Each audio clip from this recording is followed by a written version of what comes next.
Jadi 3 tadi. Syukur, sabar, pemaaf, ya kan gitu kan? Maka kita diamankan hidup. Bukan ada masalah. Ya. Sudah itu mendapat petunjuk. Kalau di Quran disebutnya orang beriman. Tapi syarat fasirnya apa? Amalan beriman tadi apa? Konteksnya tadi. Kalau dikasih nikmat, kalau dikasih ujian, kalau dijolimi, betul kan? Jadi iman itu ke situ. Maka baru kita mendapat petunjuk, kemudian dapat security, malaikat dekat gitu. Itu bahasannya. Jadi terkait ayat tadi itu penjabarannya diaktualisasinya kepada hadis kan. Kalau kita hanya mengandalkan ayat tadi kan hanya mengerti iman aja, udah beriman aja dapat petunjuk gitu kan gitu. Enggak kayak gitu. Mana contoh idolanya gitu. Susah gampang ini. Jadi dari kunci ketentraman hidup, hadis tadi menjadi pribadi yang bersyukur, pemaaf dan mudah meminta maaf. Karena sabar atas setiap ujian adalah salah satunya. Ya, ada 4 kunci harus terkumpul. Itu hidup. Enggak sekarang bahas. Barulah ia tergolong dalam janji Allah ya, di surat Al-An'am 82 tadi. Ya.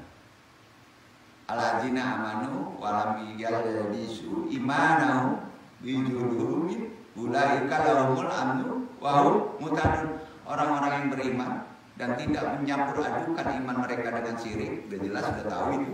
Mereka itu orang-orang yang mendapat rasa aman dan mereka mendapat petunjuk. Ya, labuni itu. Bisa nggak kalau antum dijolimi langsung? Ya, saya salah maaf. Ada nggak? Langka pak. Langka. Yang duduk aja nggak kuat. Liur. Jadi sebagai bentuk apresiasi Tuhan kepada sekalian hambanya yang bersabar, makomat tertingginya baru sabar kok. Mereka akan dijajar pahala tanpa batas. Ya, pahalanya dijajar nggak ada batasnya, nggak perlu hitung 10, 20 nggak ada. Dan itu berlaku dunia loh. Makanya bisa kasih makan 100 orang, 200 orang. Aja mana ayat 10 baca. Buktinya. Quran semua.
Duduk.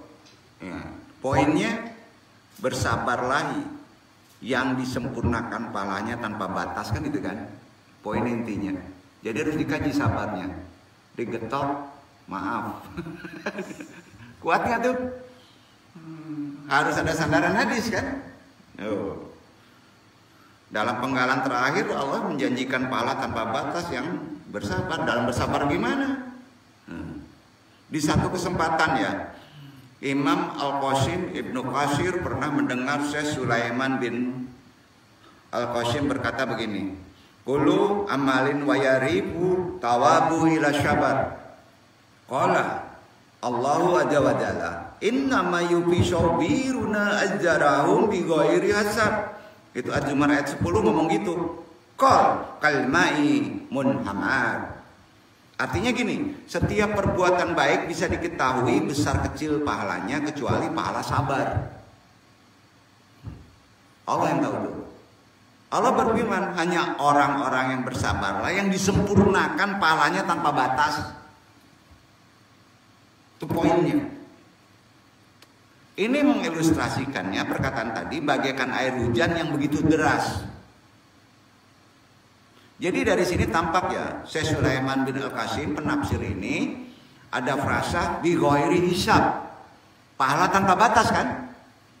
Dengan memberi ilustrasi bagaikan hujan lebat mengguyur bumi. Habis nggak? Banyak. Makanya jangan heran kalau orang pengertian sahabatnya tinggi. Maaf ya, kita nggak menunjukkan contoh.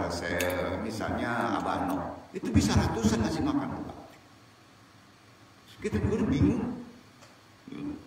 Yang duduk nggak bisa, habis dapur ada aja. Loh, ternyata kunci sabar itu sudah ada hakikat benar dia memahaminya. Jadi secara logika pahalanya memang tak mungkin dapat dihitung, gitu. Kalau kita menyerempet sedikit ke usul fikih ya, inilah yang kita kenal dengan muhal aqlon. Tahu usul fikih? Pernah belajar usul fikih? Muhal aqlon itu artinya perkara yang kemungkinan terjadi dimuntahkan logika. Dimuntahkan oleh logika. Muhal aqlon gitu. Kau tahu yang duduk ya? Belajar di mana?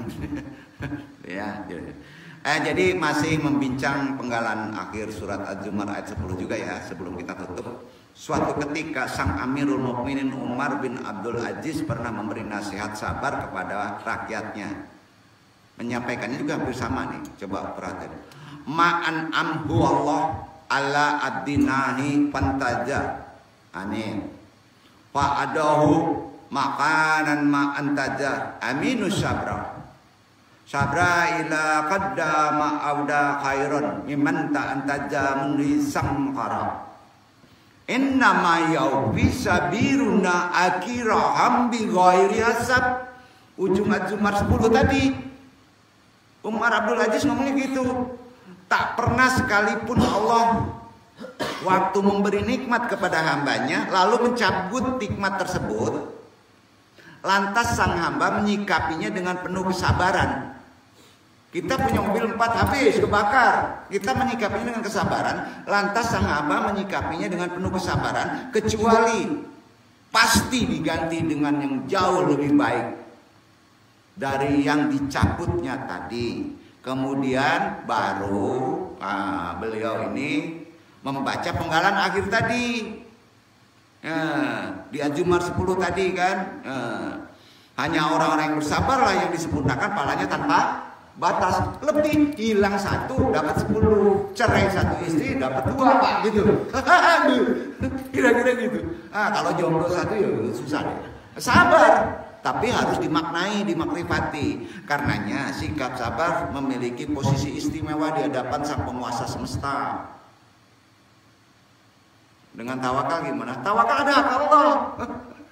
Ya, harus pandai ngisinya. Sabar murni di kita. Betul nggak? Sabar kan di kita. Ikhlas di siapa Pak? Di kita. Tawakal ada hak Allah. Ada prerogatif, begitu bahasanya. Tidaklah kita ingat gelar ulul azmi yang hanya diberikan Allah kepada 5 rasulnya. Itu hak yang 5 rasul itu kenapa? Kesabarannya. Ulul azmi itu karena kesabarannya. Maka dapat rasul, gelar tertinggi dari kenabian. 5 cuma. Ya kan? Bagian Karyango Nabi kan banyak juga kan, Sam'un gitu. Nggak kena itu ulul azmi. Para rasul ulul azmi yang membuatnya lebih dari yang lain, dari nabi yang lain. Jadi sekali lagi nasihat sahabat jangan melulu dipahami secara lahiriah sama dengan tawakal. Masa sabar dia hanya dipahami dengan lahiriah? Harus dimaknai banyak sekali hanya sebatas bentuk simpati si penasihat saja kan. Udahlah sabar aja. Jelaskan. Apalagi sekedar kata yang kosong, wah kacau nih, nggak ada makna. Jangan sampai lah nanti ke pasrah larinya kok. Melainkan harus dimaknai dengan pemaknaan yang sangat makrifat dan mendalam. Sebab satu dari 3 kunci ketenangan jiwa, keselamatan hidup, semua kehidupan antum di atas dunia ini, jangan sampai di alam berikutnya ya sabar tadi, nggak percaya sudahlah. Nah, kaitannya dengan tawakal ya. Ini memiliki banyak sekali hikmah ya. Ditegaskan kan di Al-Quran tadi pertama kaitan sabar dengan tawakal, dan kalau dihimpun semuanya ya, orang yang bertawakal kepada Allah akan mendapat perlindungan, pertolongan, dan bahkan anugerah dari Allah ya. Ada anugerah. Ini di Al-Anfal ayat 49 ya. Wa may yatawakkalallahi fa innallaha azizun hakim kan. Barang siapa yang bertawakal kepada Allah, maka sesungguhnya Allah Maha perkasa lagi Maha bijaksana. Ya. Lebih keren. Orang-orang yang selalu bertawakal kepada Allah dalam setiap urusannya, ya. Setiap urusannya apa aja.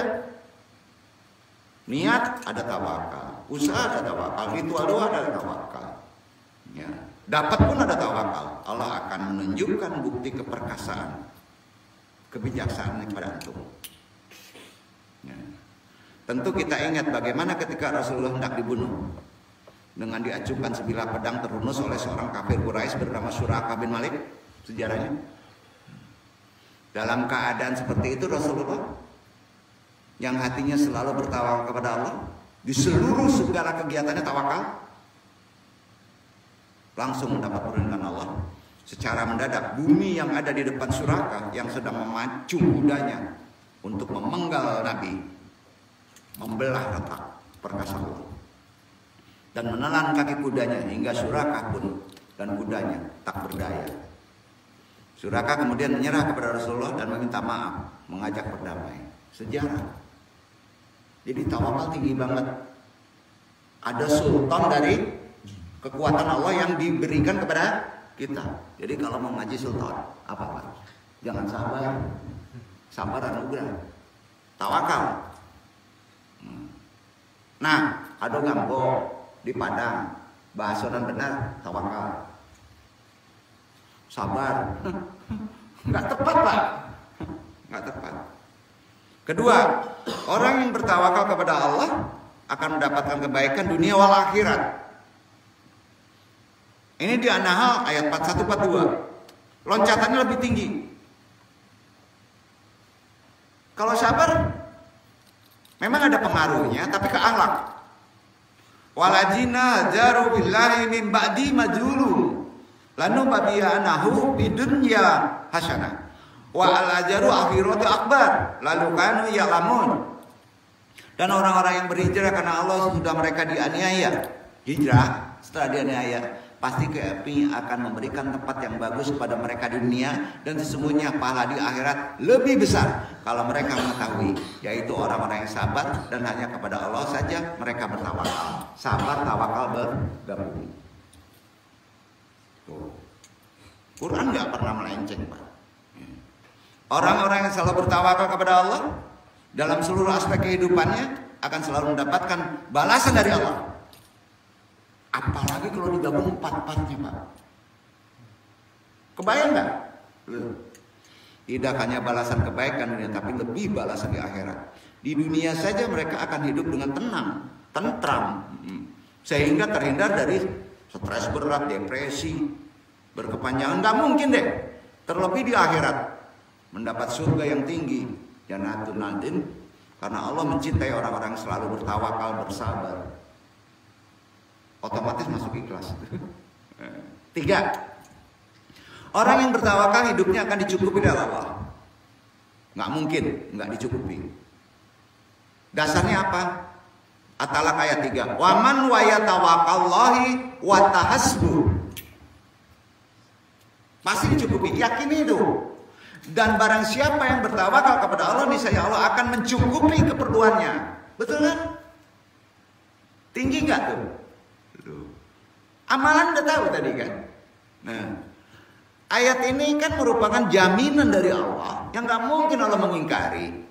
Kalau kita tahu, paham makna ilmunya dan cara pengamalannya, akan dicukupi seluruh keperluan hidupnya, baik secara material maupun secara spiritual. Orang yang hidupnya dicukupi dari Allah nggak mungkin mengalami kekurangan. Logikanya begitu. Walaupun bisa saja orang itu sederhana, bukan orang kaya, tapi cukup. Kan gitu bahasanya. Demikian pula orang-orang yang hatinya selalu tawakal kepada Allah. Tawakallah dalam kopi tidak akan mengalami kekhawatiran, akan bangkrut, sebab Allah akan selalu mencukupi. Nggak percaya? Ya sudah. Teguran. Ya sudah. Anunya nyampein. Jadi ilmu tinggi, ilmu kaya, ilmu tetek bengek ya di sini. Nggak perlu ngaji yang lain lah. Mau ngalahin Quran, dosa tuh. Nah, sebaliknya orang-orang kaya masih suka serakah kan? Dicukupi oleh Allah. Kaya pun kalau nggak merasa cukup, serakah dengan berbuat curang atau korupsi. Itu banyak deh itu contohnya. Nah, terakhir lagi nih masih. Yang lebih tinggi ya, dikit lagi ya. Al-Hikam. Bedah ya, Al-Hikam. Membedah ini loh. Asy-Syukandari. Kata-katanya ini kalau nggak dijabarkan nanti repot kemana-mana nanti. La amar arzali qabuli minal amali yuhibu anta suhubu wa tiqar anta kawakududu. Tidak ada amal yang diharapkan diterima oleh Allah selain amal yang kamu tidak melihat kepadanya dan memandangnya kecil ataupun remeh. Kalau nggak dijabarkan ini repot. Dong jabarkan ya.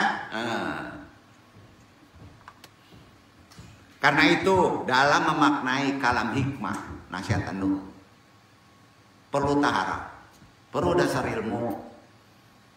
Nah, perlu terima kasih, perlu kirim Fatihah, ya. Perlu kita pahami terlebih dahulu makna tauhid. Kalau enggak memahami kalam hikmah, buka tesis enggak paham tauhid, jangan buka tesis, walaupun lulus dosa. Bisa melenceng. Bahwa manusia tidak dapat terlepas dari pertolongan Allah kan? Jika manusia lepas dari pertolongan Allah, itu tauhid nih, maka akan sangat lemah, susah hidup dirinya. Poinnya, meski pada dasarnya manusia memang lemah. Oleh karena itu Allah mengajari antum untuk selalu meminta pertolongan kepada Allah. Doanya beda. Karena kita memang ubudiyah lemah. Sebagaimana yang dijelaskan dalam Al-Quran, Al-Fatihah, larinya Al-Fatihah. Iyyaka na'budu wa iyyaka nasta'in. Itu hikmah. Hanya kepada Engkau lah kami menyembah dan hanya kepada Engkau lah kami meminta pertolongan. Ada ditunjukkan materinya kan? Enggak. Nyimpul semua, ngisi semua. Jadi pesan yang terkandung dari Al-Fatihah itu, pertama tentang sifat kehambaan antum, ubudiyah. Pasrahnya antum terhadap urusan dan hukum Allah, pasrah. Kedua, sifat kesempurnaan keesaan Allah. Dari kelemahan inilah antum diperintahkan untuk selalu meminta pertolongan kepada Allah. Sampai-sampai Nabi Muhammad juga mengajarkan kita kalimat la haula wala quwata. Hadis. Kalau Nabi hanya la haula wala quwata. Kalau Allah, iya karena budu, iya karena ta'in, lebih besar maqamatnya. Jadi kalimat ini juga merupakan nasihat agar kita selalu meminta pertolongan kepada Allah, tapi dengan maqamat yang berbeda, ya kan? Iya karena berdua, iya karena stain dari Allah. La haula wala quwata illa billah. Contoh kepada Nabi ucapkan itu. Beda nggak? Derajatnya beda. Jadi jangan menyerah demikian aja. Pahami ilmu setinggi mungkin. Tidak sepantas manusia merasa dirinya hina. Walaupun kita ubudiyah. walaupun kita lemah, hingga tidak memiliki keinginan untuk menjadi yang lebih baik. Dalam hal ini manusia tetap diberitakan untuk melakukan usaha. Ikhtiarinya ada di hikmah juga ada. Ya. Perkara hasil dari usaha tersebut itu yang harus kita pahami. Allah lah yang punya hak menentukan. Manusia juga tidak dianjurkan untuk meremehkan perkara amaliyahnya. Kan jangan diremehkan ayat tadi. Sekecil apapun. Karena besar kecilnya nilai suatu amal, Allah lah yang menilai, bukan kita kan. Nah, Allah juga menganjurkan kepada antum agar optimis bahwa amal yang kita lakukan akan diterima. Harapnya gitu. Dan catatan kita selalu melakukan ketaatan, ibadah, takut akan melakukan maksiat. Oleh karena itu Nabi Muhammad memberikan pelajaran pada salah satu sahabat untuk membaca doa. Doa praktek kalam hikmah yang tertinggi ini. Itu sudah musma.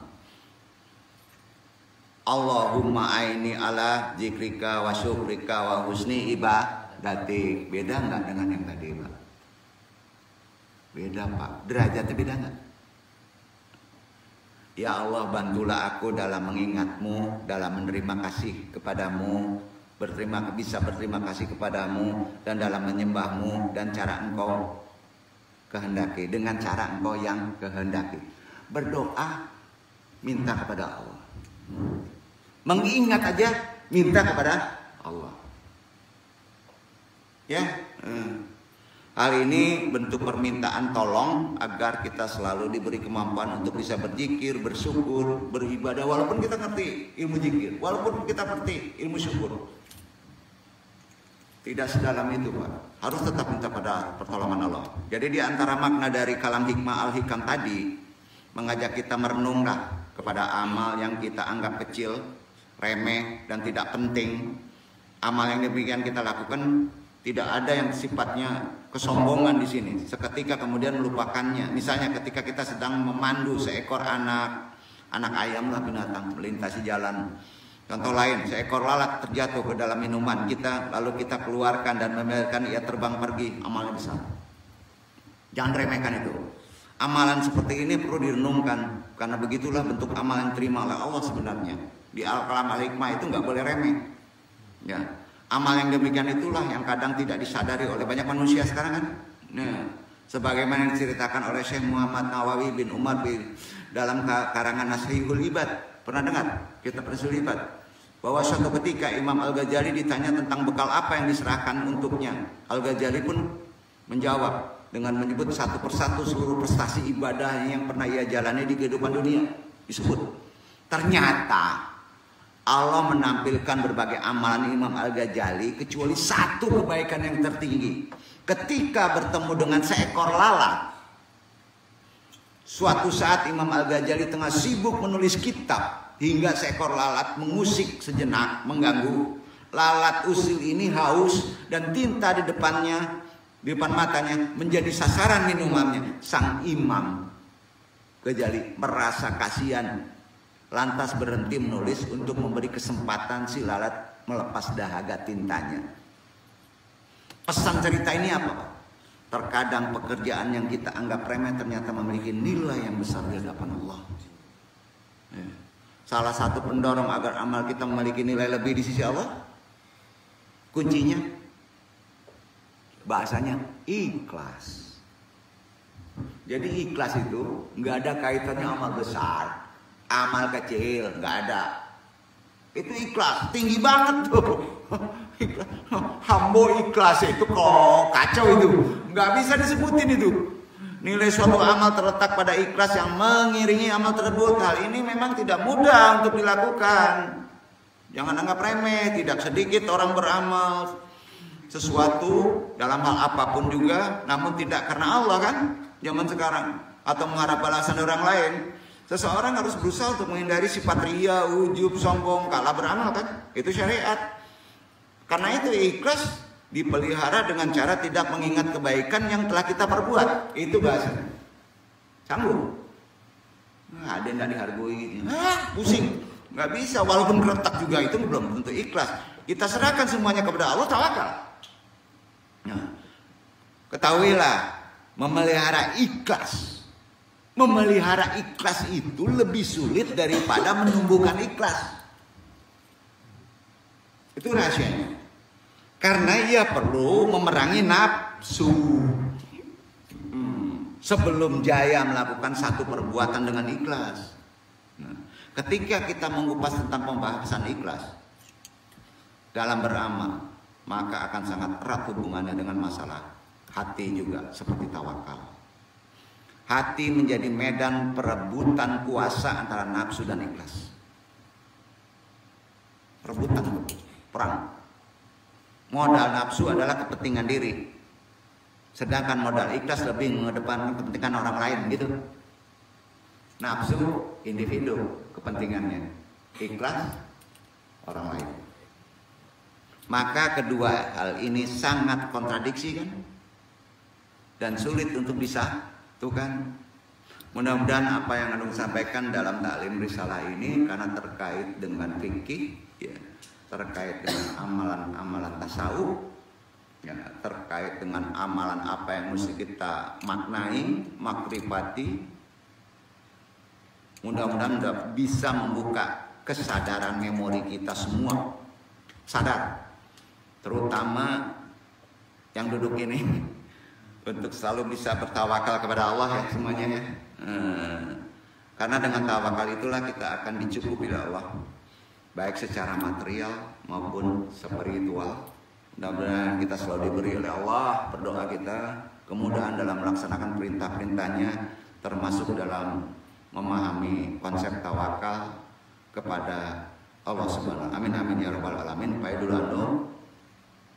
Wassalamualaikum warahmatullahi wabarakatuh. Waalaikumsalam warahmatullahi wabarakatuh. Subhanakallahumma wa bihamdika asyhadu an la ilaha illa anta astaghfiruka wa atubu